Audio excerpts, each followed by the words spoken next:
Hi guys! A day in my life. Ito na naman ako.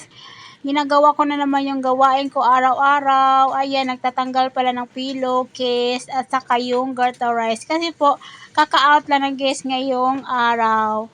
Ayan naman, habang naglilinis pala ako, sinasalang ko na yung aking labahin para pagkatapos ng maglinis guys, tapos na din yung sinalang kong labahin. Yan lang naman ang ginagawa ko araw-araw guys. Ayan, hinahanap ko yung garterize ko guys para ilagay doon sa kutson.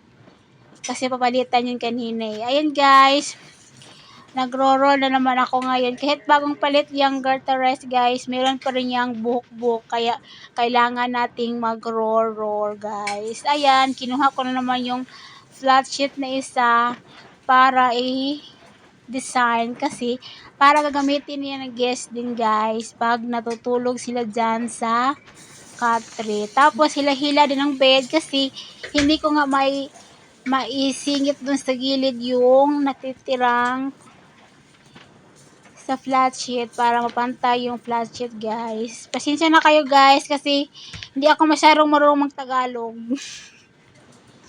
Ayan guys, naglagay din pala ako ng flat sheet. Ayan, para pang design.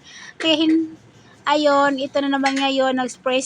Pero na-roll ko na yan guys. Spray na lang siya. Tapos lagay-lagay din ng yung mga unan. Ilagay ng maayos para ay tignan ng mga guys pagpasok nila guys.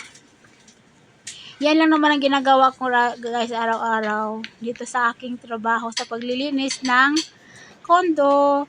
Ngayon, yun naman ang in-spray ko yung towel guys. Lagyan din ng design.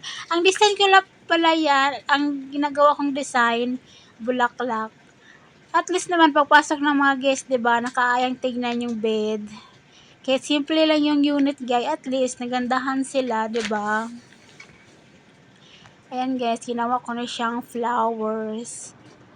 Yung design ng aming bed. Ayan. Araw-araw ko yung ginagawa guys tuwing may mag-check in, check out.